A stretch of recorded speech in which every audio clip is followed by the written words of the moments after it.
Welcome to the first of hopefully many, if you guys like it, CDR podcasts. Even if you don't like it, there will still be many. Yes. Yeah. I'm Pliskin. I am Willard. Bob. And we're going to give this a go. We have a lot to talk about, lots of topics to talk about. This is going to be the first of many. This episode, if you haven't seen it from the thumbnail, is going to be Comic Hunters, where we're going to talk about our trips to various areas for collecting comics. All three of us are huge collectors of either comics or video games or both. And when we say comics, we're talking about video game runs too, because they're one and the same anymore, basically. We go to a lot of different places. So I guess with that, let's start it off. I have a present for Bob. I picked this up in King of Prussia. It is a copy of G.I. Joe Real American Hero, number 5, not in the best condition. What's the stain? I don't know. It was $2. Jism. It was $2. Have Jism. you seen it? Have you seen that before? Yeah, I have. For $2? Not for $2. Okay, I don't want the money. Oh. Here, open up your shirt. Gotta put it in there. Hold on, I only got $1, so okay. $1 bill. And it Yeah, ended up on me. yeah. I love how no one can see that. But yes, so there's a handing off of comics. So let's start this off in earnest. Well, what we're going to start off with is a little bit of an intro here. Let's talk about our backgrounds and kind of our interests that got us to doing these comic hunts, essentially. Okay, well, since you're talking, start off. Okay, Bob. I actually, for a lot of years, wasn't in comic books, but I've kind of been drugged back in because I have an interest in G.I. Joe and Star Trek and some of the manga that was released. You know, manga that was put into comic form. Almost kind of like the Archies, but not. Yeah, that. Honestly, just to see the areas and see what shops are now and see what we find. And I'm kind of a nerd of a lot of different things, so you never know what I come back with on one of these trips. And we go to, like we said, we go to a lot of places. I'm Willard. My comics I got involved, I really like Star Trek, so I started collecting Star Trek comics when I was a little kid, and I got out of it for many, many years. And one time, Bob and I were in Virginia visiting a friend of ours, and we were at a store called Second and Charles, and I got into it. And then that led into me getting into X Factor, which is a Marvel run, and X-Men and Superman comics. And I think now I probably have a lot more comics than what I should. There's nothing wrong with that. I'm into comics more. My forte is video game collecting. I do love Ghost Rider, and I do love a lot of Marvel. I mean, I'm not a big DC fan, but I'll appreciate a comic once in a while, you know, if it's good stuff. But I'm not as familiar as possibly these two here with DC, but Marvel, I'm pretty versed in the universe. But yes, again, my big thing is video games, which is why basically history. These guys are like the first Comic-Con, not first Comic-Con, but the first small Comic-Con in the area I've gone to that basically we're going to be talking about. Because I mean, I've been to New York Comic-Con several times, but we're not going to talk about that maybe towards the end, because that's kind of the big leagues. That's the sound of our wallets screaming. Right. I hope I can get back there this year. I'm a video game collector, and these guys, there is a Comic-Con it's still in Allentown, but it has moved, or will be moving this year, called the Great Allentown Comic-Con. It's also in some place called a Merchants Mall, which has a lot of interesting, like, old retro toys, and for me, a lot of old retro video games. That's where I picked up my Sega CD. That's where I picked up a import thingy for the PS1. So that's basically why I'm interested in these trips. So let's bring it back. It's basically a little bit about me. Okay, why do we do these? Why are we the suckers in a car, hanging out with each other for multiple hours in a day, and getting home when the sun is down? Bob almost pooping himself at least twice a trip. I will not admit to that. Let's begin. There's a lot, for people that don't know us, and none of you do, there's a lot of jokes that Bob and I are a gay couple. Nothing wrong with that, but we are not. I'm not touching this with a 10-foot pole with your penis on it. Ooh, no. Hey, we just got the explicit tag, guys. Yes, we did. No, so one time, Bob and I were talking about doing this little nerd run, so we decided we were going to go to Harrisburg? Yeah, first one was Harrisburg, and yeah. So we went to Harrisburg to check out comic book shops, video game shops, a little bit of everything. And then we started doing these more and more and more. We kind of took the challenge because our first run, which we're going to talk about a little bit later, was quasi-successful. Yeah, I mean, we picked up a few things. We pretty much drove from here into Harrisburg, into Gettysburg, and at one point, we ended up looking for a bookstore that had closed 2 months earlier. That is something we're definitely going to talk about. Oh, yes. But we also do it because, let's face it, occasionally in life you get bored. You mean like every couple of months? Weeks, days. Oh my god, there has been weeks in between these trips. Yeah. We do it out of sheer boredom. Sometimes we want to see what else we can find. For those of you who do not know, we live in a small town. We're just going to say it now, Bloomsburg, Pennsylvania. If you've ever been to Bloomsburg, and I seriously doubt you have, there's nothing here. Literally, there is nothing. I describe Bloomsburg as you drive past the first kid with the banjo, and you see the second kid with the banjo, and you know you're here. But we also do it for the sheer adventure, to hang out with each other, to see what we find. Because you don't know what you're going to find on one of these trips. No, and the one thing about these trips is they can get expensive. Yep. Gas can kill us. Some of these trips, we actually need a third, sometimes a fourth person, because the gas can get so expensive. We've pretty much been to the Pennsylvania-New Jersey border, into New Jersey, and the Pennsylvania-Maryland border. Yeah, we're not heading to Pittsburgh yet. That's a little way out. But okay, let's also explore one of the really key options here, the lack of local options. But we have to put an asterisk on this. We have a local friend who, about 5 years ago now, we'll get into the history of it, but there is a local comic book shop in Bloomsburg that was serviceable. I mean, they don't have a lot in store, but basically if you say, hey, I want this, and it's obviously not a first edition or something like that, they can order it in for you, and it's all cool. They got a lot of pop vinyls and stuff like that. The problem with them is that little area history.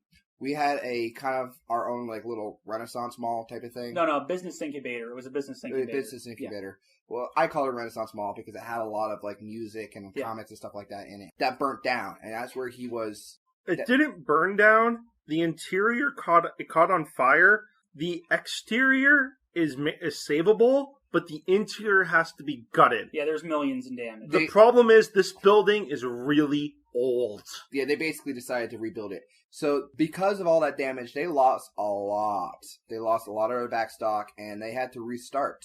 They moved into a little location that was next to this building, was doing well enough to now move into a bigger location, and they are well on their way. I would say probably in another 5 years, they would probably be a out-of-town visit for a lot of people. He's got some nice space options. Now, we can say his name here. Legendary Comics and Tea Room, also doing business as Legendary Comics and More. Yes. Bloomsburg, Pennsylvania. You can find them quite easily. They have Facebook. Good people. They know their stuff. They're nerdy. Our personal friend, we're going to name drop, Nate Charles. He is a co-owner of the place. If you want to talk about someone who knows their comics inside and out, you could sit for hours and shoot the shit with him. He knows a lot. But now we kind of have to discuss, why are we saying the lack of local options? He is the only shop within 45 minutes of us. That is in either direction. Yeah, that's in basically every direction. That is comic books, though. We have a few other shops that we consider local-ish, serviceable. Let's call them serviceable. If you're willing to drive about an hour, we can think of some stuff. Well, no, before we move on quick, on my end at least for video games, there is 2 stores that are serviceable in Bloomsburg. I say serviceable because the prices aren't the greatest. But the selection is amazing. First, we have something called Main Street Video, which they have quite a bit of retro stuff. Also, good place to pick up DVDs and stuff like that if you're into, like, picking up a lot of the obscure DVDs. They do their pricing on eBay and basically the Kelly Blue Book of video games. So their prices are not the greatest, but, I mean, you can talk them down. He will negotiate. Yeah, he will negotiate. The other place I don't recommend, but at the same time, they have a huge selection. I think something we're going to set up here, we're not going to... Let's not name the bad shops. It's not fair. Well, it's not a bad shop. It's just that... Disorganized, overpriced. It's disorganized, overpriced, and the dude will try to sell you furniture every time you go in there. Now, I'll give you an example. Anyways, let's just name it Arcus Brothers. Oh. I'll give you an example. I walked into this shop one time, and he had a Princess Leia in the slave outfit toy. I collect Star Wars toys. So I wanted to buy this from him. He told me to name him a price. I went on my Amazon app, looked the toy up, named him a price. I bought it from him. He had other toys I was interested in, and he has a backlog of 30,000 comics plus due to the fact they used to own a comic book shop. But they don't get this stuff out of storage or price it. A lot of problems with comic book shops not getting out of storage. That's a common thing. Absolutely. But Arcus Brothers, if you want a collection of retro games, like Main Street, they'll treat you right. Arcus Brothers, you could find about anything. I found like a lot of the older stuff that it wasn't priced bad. I picked it up for $10, like Golgo 13, stuff like that. I mean, It's not a super rare game, but it's still one of those games that are like, who, what? I want to say I picked up a decent copy. It was damaged, and that was why it was decent. Like, not damaged as in it wasn't working, just damaged as in the art of Bubble Bobble for like $15. Ooh. Which that runs about $25 to $35 out of box in pristine condition. So that wasn't bad. Okay, some of the other shops. Yukon Cards and Comics. They're in Montanton, Pennsylvania. Montanton is essentially Lewisburg. Willard, I'm going to pass it off to you. Okay, Bob and I had an experience. We're doing one of our comic or nerd runs. We got to the shop in Lewisburg as they were packing up to move to their new location. In Montanton. Yes. They were, well, in the process of moving, they actually stopped to sell us stuff. Yeah, by the way, few things. I bought $30 in books that day. Now, he moved. His new location is nice. Shiny. Shiny. Well lit. The building was recently renovated, and he's an old school comic and cards guy. Most of his back issues are half off. All of his books, including the new stuff on the wall, is bagged and boarded. That's something a lot of people don't do, even with the new stuff especially. This guy's shop, it's a love of passion. It's a really nice shop. Will you find everything you're looking for? No. But if you're in the area for us and you know, it's like, oh, I can be there in 45 minutes. Worth checking out. Yeah, his sports card selection is something a little bit different for a comic shop, definitely. People didn't know he moved. That's the big problem. He has a good shop, but he has no social media. You got to kind of get a phone number and hope the address is right, because a lot of people still show him at the old address. Every time I've been in there, because I've been in there several times, coming back from job interviews and stuff, there's always people in there. He has a good clientele. Another shop, we're going to throw it a little closer to Willard's neck of the woods. Golden Unicorn in McAdoo, which is essentially the Hazleton metropolitan area. I will describe this shop. This is an old school comic book shop. He doesn't deal in graphic novels. He doesn't deal in trade paperbacks. He doesn't deal in reprints. He has one of the largest selection of backstock in the area. He doesn't believe in warehouse space, so everything he has is on the floor. It is one of the most well-organized shops. He also doesn't believe in boards. All of his comics are bagged, but not boarded. Really? That answers some questions from my collection then, where I got some books. Here's the thing. If you go into a shop and you ask for something, he knows exactly where it's at. He will help you find it. It is one of those places, if you need to pick up a couple of issues that you're missing from your back issues, he is the place to go. There's one problem with his shop, and it's not really a problem.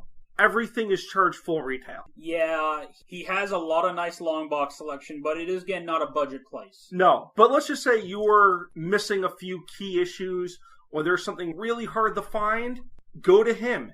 He will have it. He will find it for you. He will sell it to you. He is a very nice guy. I highly recommend his shop. Very well organized. Last local travel shop. This one's even pushing it for us a little bit to just go there. Is one of the shops that I consider actually a perfect shop. America's Most Wanted Comics and Collectibles, south of Williamsport, Pennsylvania. I will agree with you. Now, why is this a perfect shop? Large long box selection. This guy's got a serious selection of long box comics. Huge amount of new pool comics. But he also has that little bit of gaming going on, like a little bit of Magic the Gathering going on. America's Most Wanted, it's a great shop. The guys in there care. It's organized. There is a budget section. They have some toys. It's the shop when you want to take someone to show them what a comic book shop is in its maybe final form. I will agree. It is one of those shops. If you go to it, he will, and he's done this for me. I've asked if he had a comic. He will go over there and look for it for me. I once was looking for X Factor number 6, the first full appearance of Apocalypse, and I gave him a price point. He walked into the back room, found the comic in my price point, and sold it to me. He's a professional. Now, there are two drawbacks to this shop. The long boxes have to be pulled out. I don't consider that a big problem. If someone couldn't pull them out, I think he would do it for them. Oh, yes, he would. But I'm just saying, I could see it as a drawback. You know, I don't have a problem doing things. He will provide a chair and a table for you. He's very accommodating. The other thing is, his prices are full book value for most items. Yeah. See, my personal thing on the whole long box pulling out thing is, and we'll talk about the shop probably down the road. But there is a shop we're gonna talk about. I don't want to ruin the name because it's a really good shop, in my personal opinion. When things are out on display to the point where you can just go with your fingers and be like, "Oh, this is awesome," and you look for the rest of it.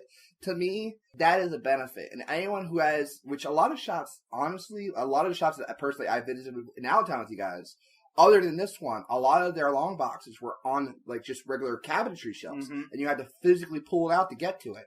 And to me, that's kind of, it almost ruins the experience for me, but not too bad. Because I like to just go around and be like, oh, here's a box, let's look at this box, here's a box, here's a look at this box, and just kind of like, have a little bit of a wonderment of like, wow, this is here type of thing. Actually, I have a similar situation. I can agree with you. Like FYE, I hate shopping for DVDs at FYE most of the time. Because how I like to shop, I'm a spine shopper. I want to look at the spine, peruse it, pull it out. I don't like having to dig into the stacks like that, with multiple stacks on top of each other. But for this shop, it works for me, because they're ruthlessly alphabetized. I will agree with Bob. This is one of those shops like the Golden Unicorn. If you want it, they can find it for you or get it for you. Another situation, I will give them a 5-star for customer service. I was looking for the first appearance of Archangel, X Factor 24. And I called them up, and they had to check to see if they had it in I wouldn't say their other location. It's more of a former location that the owner lives in, and he keeps some comics there for storage. Yeah, he has a storage space. Yes. So they called me back like an hour later to tell me that they had it. Unfortunately, I had found it at another shop. I was looking to buy it that day because I had the money on hand. So we've discussed kind of our local options. Let's discuss planning. Like a lot of people call this a comics run. We'll call it a hunt. It's interchangeable. And it's not just comics. It's everything. It's antique shops. It's video game shops. It's used DVD shops. Basically, if the title says, hey, if you're a collector, here's a stop for you, we try to put it on our radar. Yeah. Yeah. There are very few times we've kind of skipped anything, unless we don't know about it. Let's start off with, how do we plan this? Number one, Google's our friend. Yes. Google Maps. And Yelp. Yelp. Oh, we're going to get that in a second. We just kind of go to the internet and see what we find. Because sometimes, in other resources we're going to talk about here, Google picks up stuff that others don't. Never do the Yellow Pages look. Yeah, there's no point. Yellow Pages is dead. Yeah. Yeah. Okay, but since we covered Google is Google. Let's cover specific websites. Comic Shop Locator. This is one of my favorite resources. You type in your zip code or the zip code you're going to be into. It gives you all their shops, a link to a profile page, and the link to their website, Facebook, social media, whatever they have, you can find. They also have a mobile app. Now, why we're giving you this one, I'm sure most of you know Diamond Distributors is the only comics distributor left. Shops pay to be in this system. It's a minimal fee from what I've heard. Very little. But you know it's an active shop because they have a Diamond account. That's why this is a good resource to use. And their app, when you go to use it, you use the use location at the bottom of the app.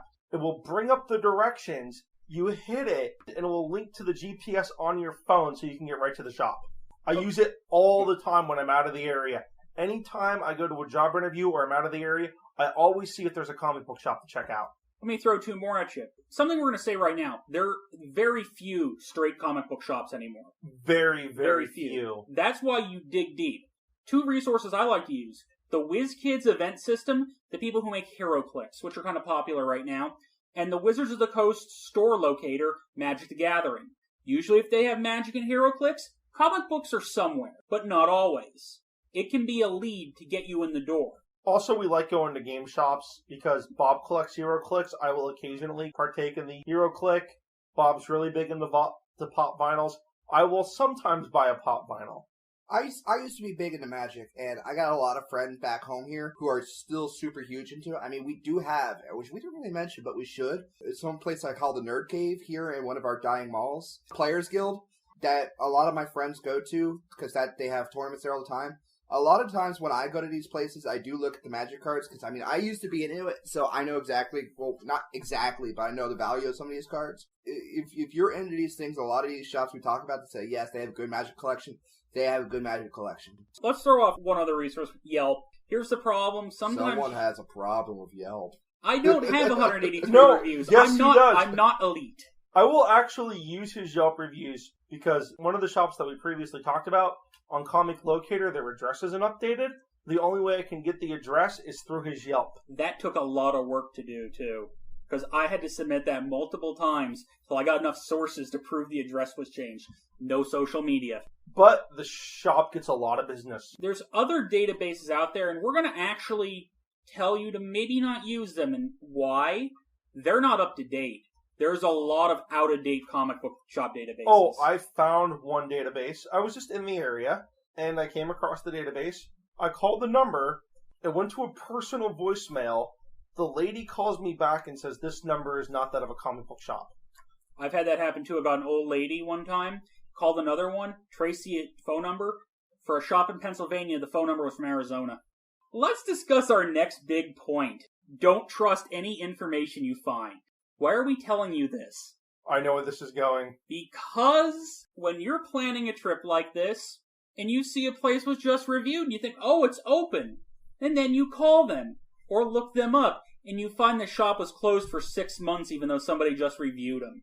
In our case, Bob wants to check out a bookstore. That's an hour away. No. It was downtown. It was right in the area we were going to be in. Okay, but do we have to drive like an hour? Well, we went out there for the Comic-Con, Yeah. but here's the thing. We pre-research it. That's why research is big on these trips. No, I'm talking the first Harrisburg trip.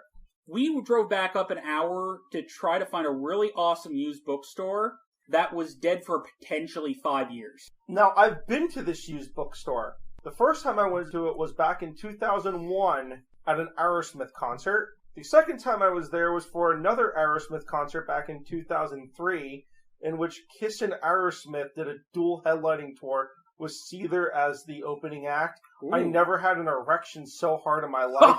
I ejaculated in my pants like 6 times. It was the best night of my life. Moving on. But yeah, here's the reason. You do thorough research. Even if you see an address, what you do then, you check their social media. You look for an official website. A lot of shops don't have official websites. You get their Facebook page. You try to find their Twitter page. And then you just keep trying to confirm it. And even this might sound old school, telephone.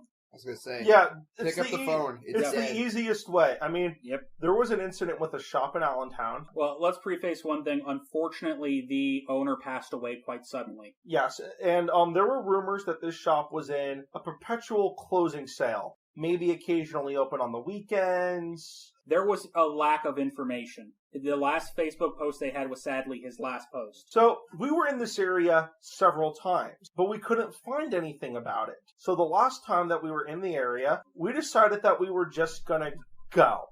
We missed the final closing by like what? Month. We missed it by a month because we didn't check Twitter. Yes. Or if we just would have stopped in one of the times that we would have been in the area. And that's one of the rare things. And we've had shops move on us. We were looking for Rubber Mallet Comics up in Wilkes-Barre. Yes, we were. The first time we tried to find it, their official entry on a site had the wrong zip code. Something you'll find out about Bob, he tries to be as organized as possible, and sometimes it doesn't even help on these trips. No. That I called the phone number, got their official address. It turns out we had to go 3 miles up the road. Not a big mistake. And we found him and we bought stuff that day. Yeah, nice shop. Yeah. Nice guy. So, again, you have to, I don't want to say ruthlessly, check everything twice. Have someone look over things for you. I mean, when I'm by myself, or when Bob's by himself, and we're like, oh, we're in the area, let's just check. For us, the simplest thing is, just go. And because we don't have the go time back to plan. back. Oh. Another thing, what gets us to an area? We also look for small Comic-Cons. We look for small events that could potentially drag us into the area to explore it. Now, we need to throw some warnings here if you're going to do this method. Is it good or bad? Is the event going to be good or bad? There's a lot of laughter here. We're going to talk about a few of these in a minute or two here. We've had some situations where we went out and the con was awesome. That was our first Great Allentown Comic Con. Yes, it was. We found about the small con. Was our RT with us? Yeah. The con was canceled for a few years due to background issues. Okay, so Bob, myself, and another friend of ours, we decided that we were going to check this thing out. So we get to this dirt mall. If you've seen the movie Mallrats, it's that mall. Not literally that mall, but it's the representation of that mall. There's a third nipple there, and the person kind of looks like all of us. So we walked in, and Bob, describe what we saw before we even got to the con. Well, I want to get Pliskin in on this too. When we walked in here, we didn't even get to the Reg booth. There's toys and books, Merchant Square Mall. Oh, yeah. Yeah, there's nerd heaven in front of us already. You walk in, and the first thing you see to your left is Wrestling Museum, second floor. You look to your right, and there is a display that says Train Museum, 2nd floor. You step in, you immediately to your right, there's a shop there that has a little bit of everything. That's where I picked up both my Sega CD and my importer. You go down to the left, there's Disney memorabilia there, there's video games.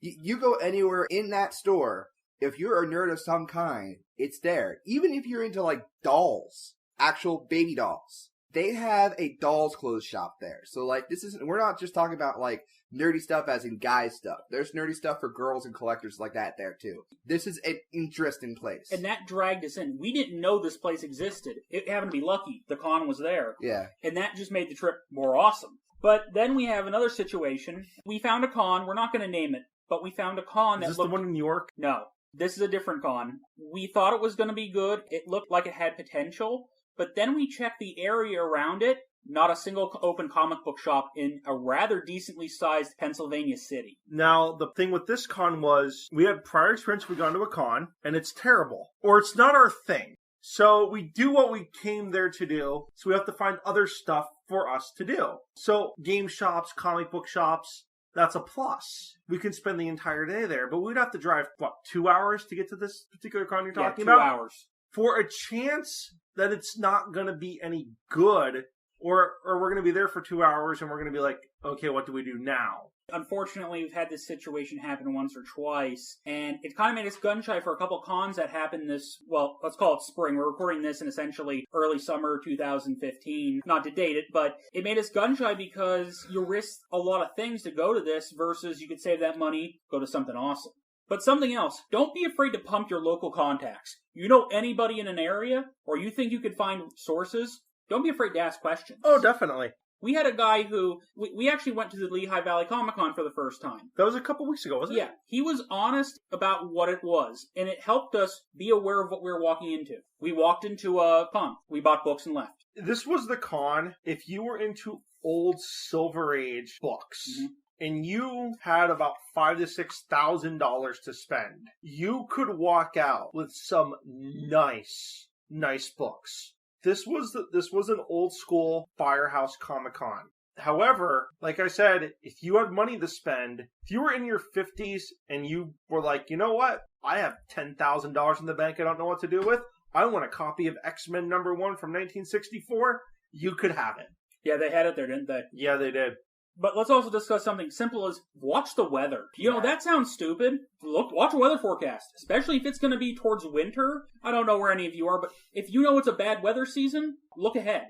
Either that or quite the opposite. This kind of a story would be for Great Allentown. If it's freaking hot as all ball sacks out, which happened at Great Allentown Comic Con, check to see what the condition of the building you're going to be in is. Because it doesn't have central air conditioning or ventilation at anything. Do not cosplay. I decided to do my Snake costume. For people who know me, I'm a big cosplayer. Describe the series it's from just to make sure they know. Metal Gear Solid. And my costume was a sneaking suit from Ground Zeroes, which is one of the games. And to a better part, Peace Walker. It's a wetsuit. Literally a wetsuit. Oh. The temperature in that building was probably close to 90. I would say 80s. Yes. It was hot. Let's just say I had heat stroke and literally had to be soaked down and ripped out of my costume because I did not expect it to be that hot. I'm guessing you were marinated after that one. Would that have been summer 14? Last summer, yeah. Yeah, you were probably marinated. It was one of those things where if it wasn't for the fact that, I got out of it and I was just disappointed because it was so hot and I got out of costume. And a lot of people were actually looking forward to my costume because a lot of people knew I was coming down. It was one of those things where I kind of got disappointed. But again, because the con and the mall was just that awesome, I just had a good time anyways. Okay, last thing. Always check the guest lists. Oh, yes. Make sure you're going to be interested to be there if it's a con that caters to guest lists. Now, one thing, you keep hearing us talk about Great Allentown Comic Con.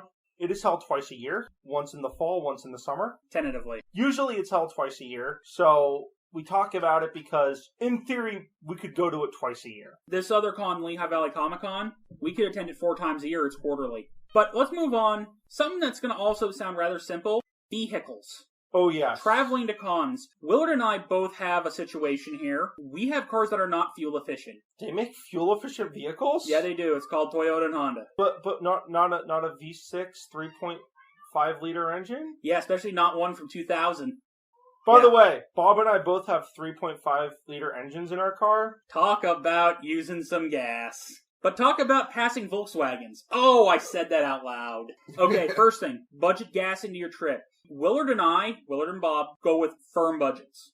With a little wiggle, but not much. We're aware of what we have to spend. Budget gas in. There are some times when both of us have been driving and we're like, hey, I'm going to need an extra $5 from you. Yeah, if we take a side detour.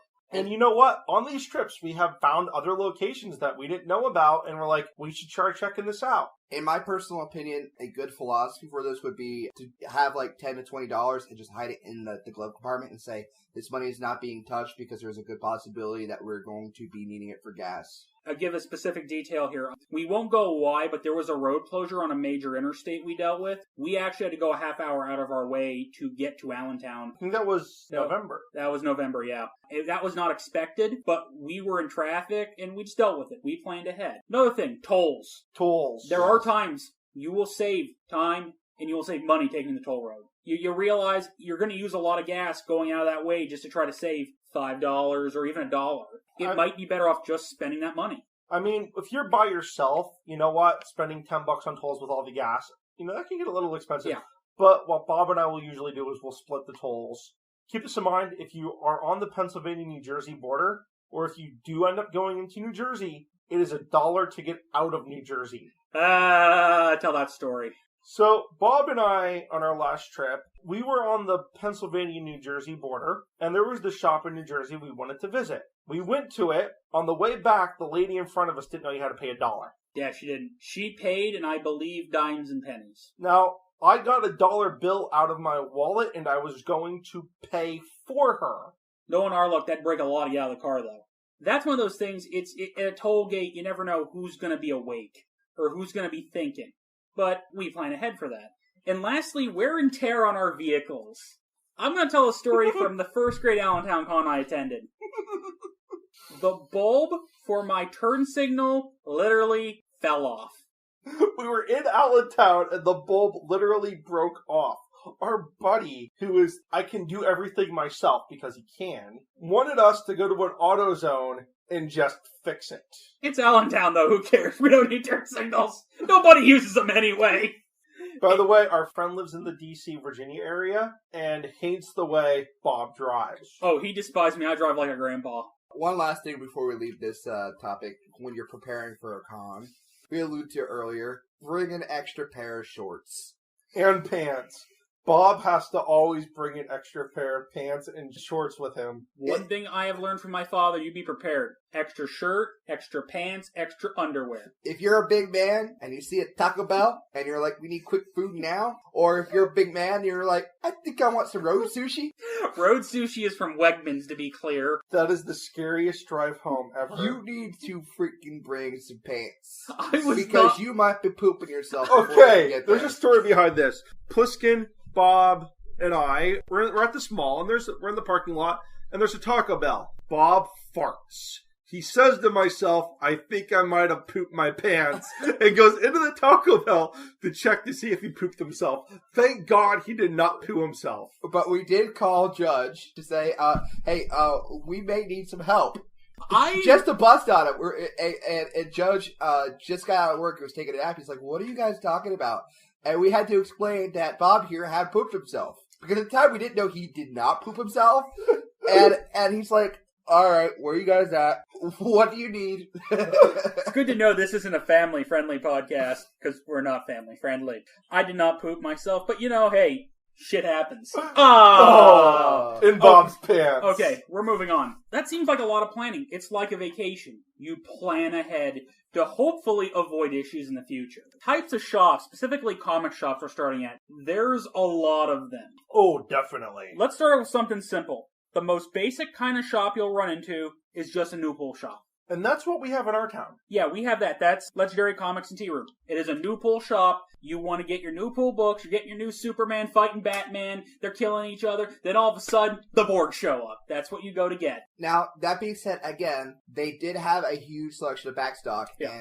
And Nate himself had actually just sold his collection to the shop. So now their backlog is actually starting to come back. I could have spent like $60 in there today. So, let's throw another one out here. A no-pull shop. Oh, I love the no-pull shops. So, on one of our trips this past March, we decided that we were going to go into... What area was that, Bob? Lancaster and Reading area. There was this shop that Bob cannot confirm. It's called Captain Blue Hens. Bob, tell us about the shop. No social media. I have no information on it aside from a Yelp review and a couple others. I see information that this shop is potentially closed. So we gamble. We kind of plan our trip. We don't plan our trips rigidly, but we have an idea. I put a closing time on all of our sheets, and we kind of spitball it, try to get there before it closes. We take a shot. We hit a couple of shops that day that weren't bad. Rebar was with us. He was not having as much luck as maybe... I wasn't even having much that luck that day. Willard was doing quite well. Let me explain. I was in the process at that time of completing a couple of series that I was collecting, and I was finding the odds and ends pieces I needed to complete them. However, did I find anything like, oh my god? No, I didn't. So we get to the shop. There's a giant sign that says it's open. Oh my god, we might have pulled it off. We pull in. Parking lot is terrible. It looks like a bombing raid went through the parking lot. By the way, it's in the basement of a church. We walk down, we walk in. It's like the sun came up. It's like God spoke to us. All we see are long boxes. There's 4 rooms. 4 rooms of long boxes. It was like your musty grandparents' basement full of comic books. Don't make fun of where I live. But that's where it gets awesome. Very few people know about the shop, and we're giving you a secret. If you want to buy some well-priced books, go check them out. They're open 1 day a week, Saturday from 11 to 6. Call Saturday to see if they're open. Now, the thing about this shop is they stopped becoming a new pull shop in about 2003. Yeah, about 2003 is the latest item we found that was new. The owner is in his 80s. He's in a perpetual retirement sale since 2003. He still buys new collections. There's books everywhere. And what the guy said to us next, we begin talking. We're like, hey, we didn't find very little information about this. He turns to us and says, 40% off with cash. In the main room? No, all the rooms. Oh, all the rooms. Oh, man. All the rooms, including was it the 50-cent room? The 2 for 3, was it 3 for 2 or 2 for 3? 2 for 3. 2 for 3, and the dollar room. No, it was 3 for 2. Oh, it's 3 for 2? 3 Yeah, for 2. Either way, 3 rooms, budget books with better books in the middle, still rather fairly priced. 40% off with cash. 25% off with card. Rebar, who's not here tonight recording with us, spent $100 in one shot and finished up almost the whole collection. It gets even better. He had really nice wall books. And you might be thinking, oh, they had a dig. Everything was organized. Oh, yeah. This was one of the most well-organized shops I have ever been in. Pliskin, we're going to go back down there tentatively February. We need to get you in on this one. Very few non-new pull shops. Handful. You'll be surprised to catch them, but they're there. They often require more research. Check them out. I think we found, 2? 2, and the one sometimes does do new pulls again. Next type of shop, gaming with comics. This is the most common. Yeah, now it's the most common. And what we're talking about is a shop like the Portal Comics and Gaming, which is in Bethlehem. They do gaming. That is their main thing, but their minor backup thing is they have comics. They'll do new pulls, but mostly gaming. There's still a lot of good reason to try these shops out, because maybe you'll find something else that interests you there. Let's go to the General Comic Shop. Let's call a General Comic Shop Tales of Adventure in the lovely town of Coopersburg, Pennsylvania. Or Comics Connection in Mechanicsburg, Pennsylvania. This is the shop that does every single thing. I would also put in, around us, Comics on the Green in Scranton. That's a great shop to add, too. These shops cater to everyone. You go in there, you find gaming items. Trading card game items. You find hero clicks. Lots of comic books. This is the shop that you take a new comic fan to. And their price points are dead on. Yes. Yeah. I personally want to talk about experiences at Tales of Adventure because that store, honestly, for me, made that trip when we went down there because the other shops were kind of meh at the time. In general, a lot of complaints we've talked about already. Pricing, conditions, stuff like that. Tales of Adventure. So let's talk about this. So we go down the road, and where we thought it was not. This was getting closer to the end of the trip. So we were about to say, maybe we shouldn't do this because, we got other places to go. At this point, it's 8 o'clock at night. It's 8 o'clock at night. So, most shops are still open till about 10. And we're like, should we do this? And we're like, let's go up the road a little bit. Let's just see if the GPS was off. We turn around in a shady turnaround place. Yeah. Basically, it's strip mall complex. Like, you're basically your plazas. There is a storefront that's lit up that looks like it would be the legit area. Like, because it had, I want to say it had, like, the Hulk painted on it or something like that. And it said Tales Adventure on it. We look at the front of the store, and we're just like, 5 minutes. 5 minutes, guys. 5 minutes. This doesn't look like much. Let me explain this for all you Doctor Who fans. Tales of Adventure is the TARDIS. It really is the TARDIS. It's a TARDIS. We walk in, and we scope around. They had HeroClix and stuff like that.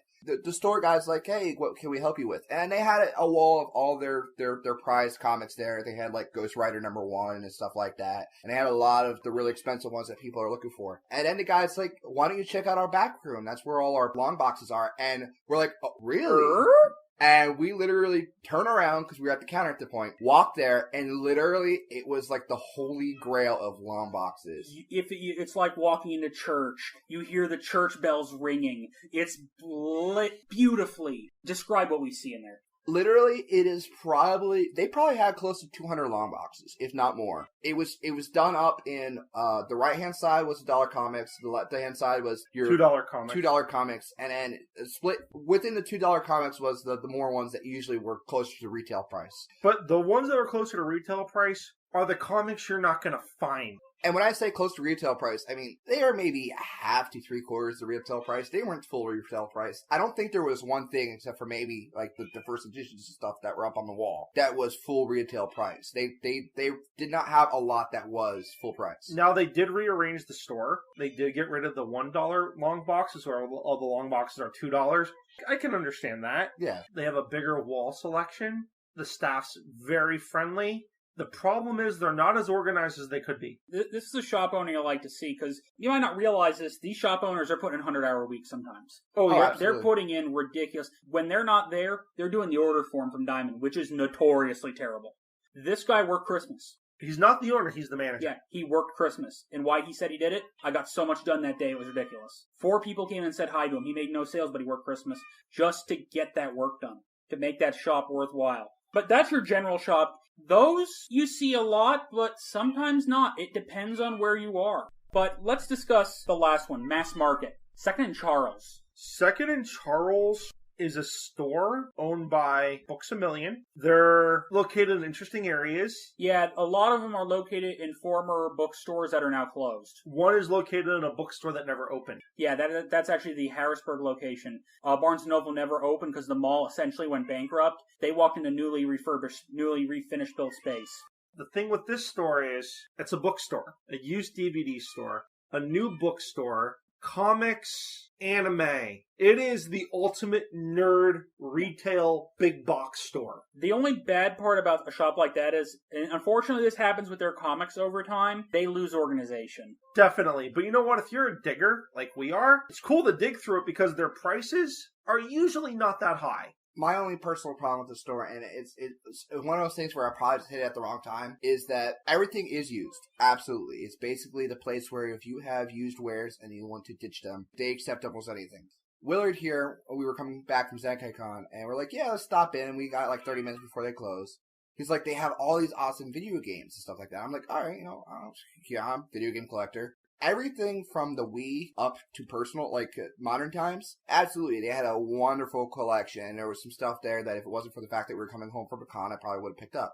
Anything from probably PS2 to original Xbox down, sports games. That's about it. There wasn't a lot of collector's value there. It was more of a, if you want to fill out your collections for the last generation before you can't find them anymore, which is, if you're going to do that, now's the time. Because I guarantee probably the next 6 months to a year, all those games at GameStop that are like the rare games that were kind of hidden gems, you won't find them anymore. The thing is, this can vary from Second and Charles to Second and Charles. It's a very hit or miss shop, but we gotten some awesome deals there. You have to know your prices like everything else. Let's discuss our own personal trips we've taken, just because we've had some interesting ones. Let's discuss Willard and I's most recent trip, the Lehigh Valley Comic-Con, May 2015 in Schnecksville, Pennsylvania. This is actually very close to the Allentown area.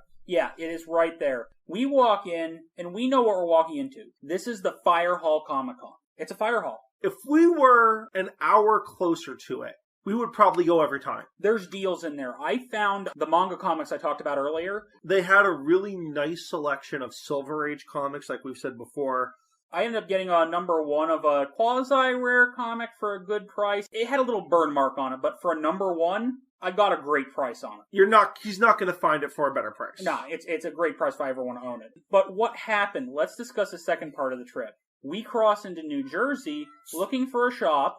We get there, we find some lovely people. It's actually in an antique store, kind of like one of those multi-purpose stores. Yeah. The very lovely lady tells us, oh, they're at the Comic-Con across the street. We're like, what? What? Now, this is one of the times, unfortunately, research failed us. I will say something. One of the shops that was at that con, I follow on Facebook. I did not see them post.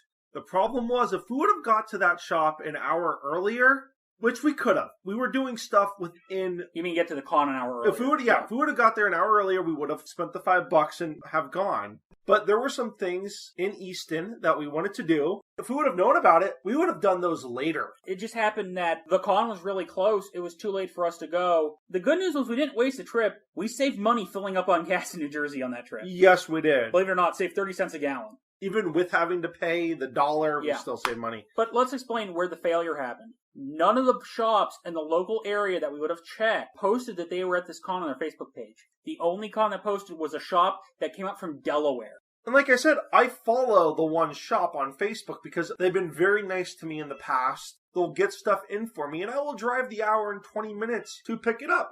Again, we look at this the other way. I ended up going to Second and Charles on that trip, walked in, saw a Star Wars Day exclusive pop vinyl that was kind of hard to find, just sitting there. And I took a lap around the store, came back, I'm like, mine. It's one of those things, you do your research, but it will fail sometimes. Let's discuss another trip, and Pliskin, this is one you were on, buddy. The Great Allentown Comic-Con Fall 2014, Allentown, Pennsylvania. This was the first time they did a 2-day event, right? This is the one I'm talking about? Yes, this is a 2-day event. It's the first time in a long time they did a 2-day event. Yeah. We were super excited because they had great guests. They had Pink Ranger. I want to say they had the Yellow Ranger. Michelle Nichols. Michelle Nichols was the big one. I was going to get to that. They had a pricing guide of $25 for the first day, $15 for the second. We went down on Saturday.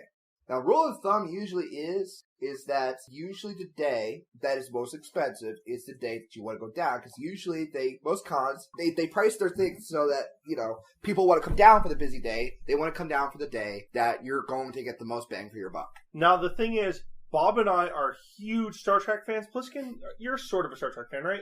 Yeah, no, I follow the series. I've seen all the movies and stuff like that. I couldn't quote you the movies, but I've seen them, and I know my fair amount. Yeah, so we were looking forward to seeing a Michelle Nichols panel. Absolutely, which now I'm glad I saw her because obviously I wish the best for her. She did just have a mini stroke.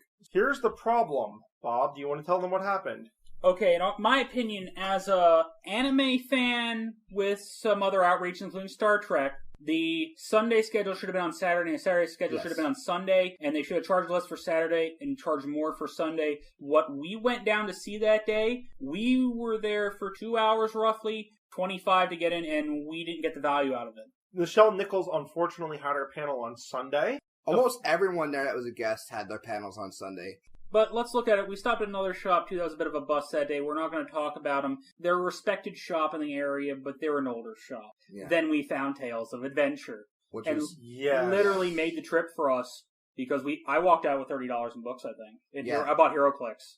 If it wasn't for Tales of Adventure, the fact that I picked up my importer for the PS1, that day was almost a bust for me because really I didn't pick anything up at the Comic-Con and the other two shops that we were at. They had, because personally for me, I pick up individuals, but I usually go for the trades and the paperbacks because I want to read them. I'm not much of a collector. I just want to read them. They had a bunch there, and they were just super overpriced until we ran into Tales. And honestly, it was the first time ever that I've actually started, almost completed, a series of just single issues. Again, you said they reorganized. The first time we went down, that was a shop. No, it's still a really good shop. Oh, I would highly recommend it. I understand the reorganization. That's one of the few shops I'd give 5 stars to, but there's been a few that are on the border that just may be missing that one thing. Another trip we're going to discuss we took. When Willard and I went on our first trip in 2013, we discovered the Harrisburg area. Decent area, which we do plan on revisiting at some point. Lessons learned for everybody here. We hit a bad shop.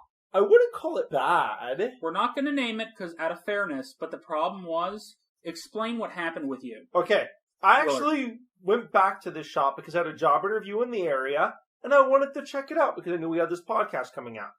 They had an original X-Wing from Star Wars. I collect Star Wars toys, but I don't have an X-Wing of any kind. And I was like, how much? The guy said $80. Here's the problem. There were 3 inches of dust on it. The box had mold. They were trying to sell it at the in-box pristine price, which is about $80.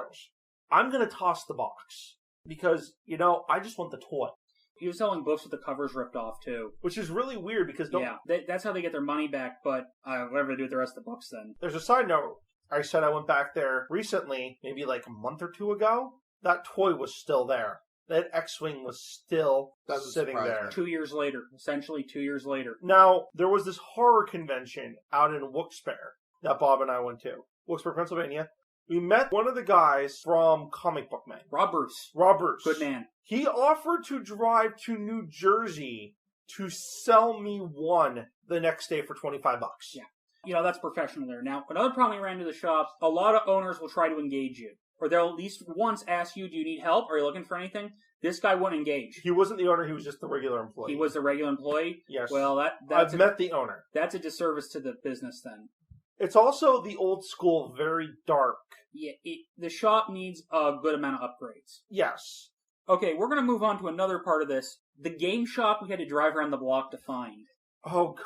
Willard, this is you, buddy. Okay, so Bob and I are driving, and we're trying to find this game shop. We cannot find it anywhere. So there's this house with cars cut in half in the front yard. We drive around the block. The backyard of the house has the back halves of the cars in the backyard. Yeah. I haven't heard this one. Yeah. Yeah. So we, after circling the block 3 times, we see this old building that we think might have been a post office. And I'm like, I think that's it. Was I driving or were you driving? I was driving that one. He was driving. So we swung in. Really nice game shop. Unfortunately, not for us. Yeah, a lot of space. And we mentioned this a little bit earlier. This is one where we went to find the bookstore and it was closed for a few years already. One more we're going to throw in here. This is a personal experience from mine. I was driving back up. I went to a con down in Washington, D.C., and I was driving back up. And I found this shop along the way in Maryland. I walked in there. It was beautiful. It had everything. It had HeroClix. It had back issues. It had an extensive new pull. I walked out of there not buying a single thing. I couldn't get to some of the stuff because it looks like they just took their new figure shipment. Beautiful shop. Should be a clear 5-star. Didn't buy a single thing. Wouldn't give them 5 stars, honestly. And then, of course, our first discovery of Second and Charles. May I tell this story? Yes. Imagine you're driving with your buddy. You're about to go home. We're visiting him. It's a long drive back. We're getting lunch. He's like, oh, this store opened up in the old bookstore. And I'm like, okay. So we go to it.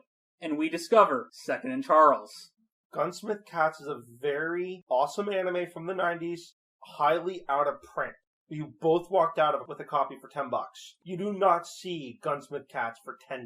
In that area, they're also quite lucky because they have a lot of turnover. A lot of people bring stuff in there. So that's one of the better stocked ones you see. Okay, that's about the end of our personal trips. We're starting to wrap up here. Well, I want to talk about one real quick. Oh, yeah, please. Same trip that we took down there in the fall. This is one of those things that it was a treat. It was interesting. We didn't really buy much there, but it was one of those things where if we had more time, this was almost probably a whole day of digging.